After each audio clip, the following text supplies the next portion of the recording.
Welcome back to another episode of Head to Head. As always, I'm your host, Shea McDonald. Today I'm joined by Johnny Mustion. Pleasure to have you on the show. Shea, thank you so much for having me on. I'm excited to be here. Of course. Now, Johnny, there's been plenty of awful contracts in sports history across every single league. So my question is, what is your worst contract in sports history? Now, Shea, it's a loaded question, but I feel like you have to give it to the 2016 post-Kobe Lakers signing none other than Timofey Mozgov for $62 million per year. Timofey Mozgov, he had just won the finals with the Cleveland Cavaliers, coming out of an insane finals. 1.6 points a game. Incredible. Third string center, pushing 30 years old, goes to the Lakers as a salary filler and gets paid $64 million for 4 years. That's $16 million a year. And Shea, it's absolutely devastating to see the players that he has more money than.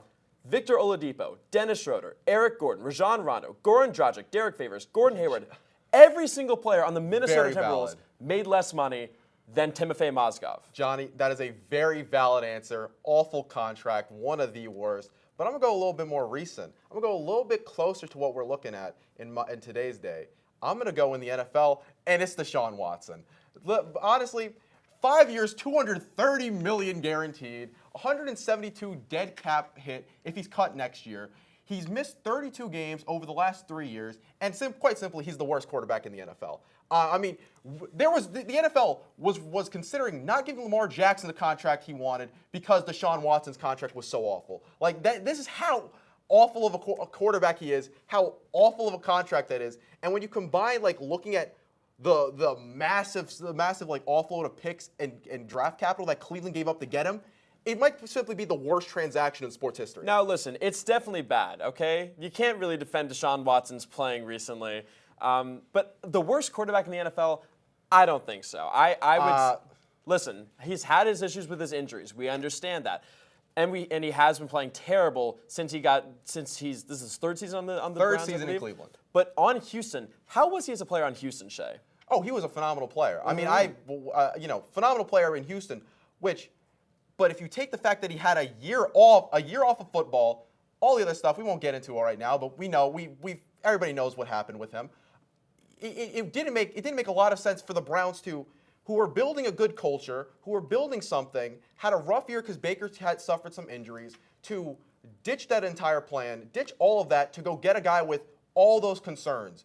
Even coming in, he missed a large portion of his rookie season, so you knew the injury concern was there. You knew all the character concerns were there, and now the play concerns have been the worst. Like if he had been at least passable, you could have gotten off of some of that slack. Listen, Shea. But he's been quite awful. Listen, Shea. It might not just be Deshaun Watson. It could be a Cleveland Brown situation in general. We know how quarterbacks play on the Cleveland Browns. You just mentioned Baker Mayfield. Now he's coming out as a Tampa Bay Buccaneer playing insane. Now, I'm not saying that doesn't make it a bad contract, but you said a phenomenal player on the Houston Texans.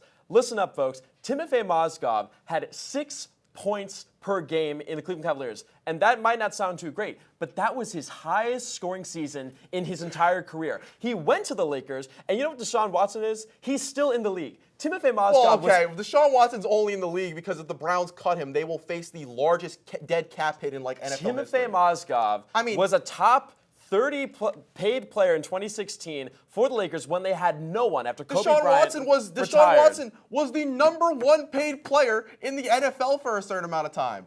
And guess what? You want to talk about quarterbacks playing in Cleveland? Every other quarterback who's played in Cleveland has been significantly better. You look at Joe Flacco. You look at Joe Flacco when he was in there. You look at Jameis Winston.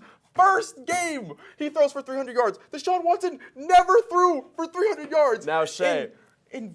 But Shea, this is what you have to. You just said Joe Flacco. Something that happens with NFL quarterbacks all the time. They have this random resurgence that Joe Flacco just had. Jameis Winston? Okay, I'm not saying Jameis Winston. I'm saying Joe Flacco right now. Timofey Mozgov was not a great player turned bad player. He's been a nothing player. He came from the motherland, Russia, and then he comes in and does nothing for the Cavs, nothing for the Nuggets, and nothing for the Cleveland Cavaliers, and nothing for the Los Angeles Lakers. Truly an awful contract, Johnny. I completely agree. From Kobe Bryant to Timofey, that's when you know that your franchise is garbage. You know what? Why don't we call it a day and we say both franchises made awful decisions, because that's all the time we have for today on Head to Head. As always, I've been Shea McDonald. That was a phenomenal debate to have with Johnny Mustion. Thank you for coming on today. Have a great day.